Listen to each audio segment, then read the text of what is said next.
All right, here we go. Catch it, put it in my pocket, save it for later. Just you and me, mama, All right. tonight. All right. Hate the player, hate the game. Yeah. Okay, great. All right, here we go. Ready? Okay. All right. It's the return of Comic-Con, and the third season's already getting close to wrapping up. Is it less pressure for you guys coming in that knowing people have already seen it and they're like fans and deep in it already? I would say, yeah, I would have to say that, The answer to the question is, when is the third season coming out? Exactly. Well, no.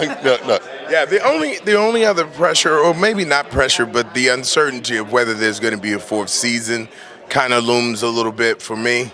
But the reception for this season has been through the roof, so we're very appreciative of that. We got some really rambunctious fans. We love it. A long time for lots of reasons, COVID obviously, but what the episodes that we turned in, we made 10 movies essentially.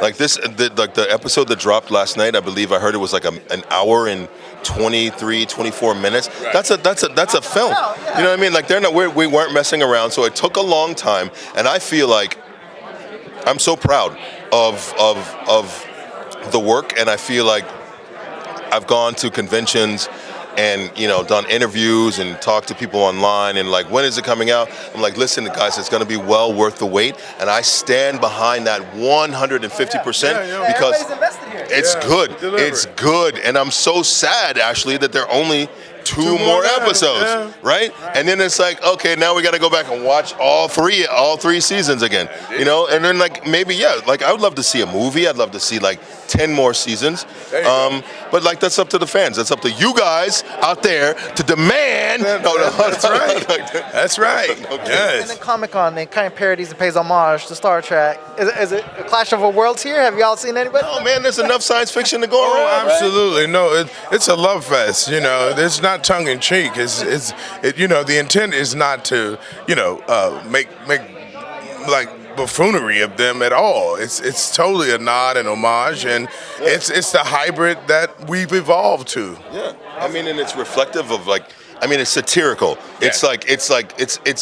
It's Seth MacFarlane, right?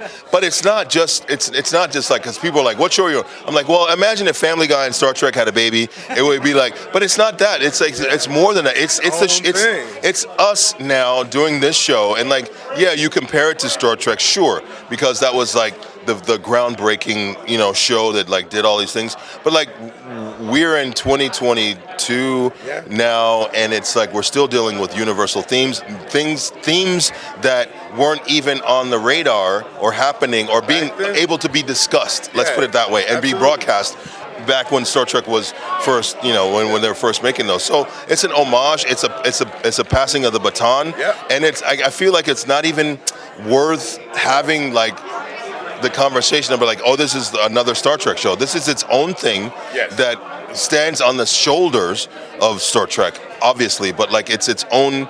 We're living in a different world, and like this show wants to reflect that. It's like who's the baby look like? Well, it's its own baby. Yeah. Right. It's its own unique. It changes and shifts every 7 years. That's what happens. So like, you know what I mean? So give us 7 years worth, and we'll talk to you later.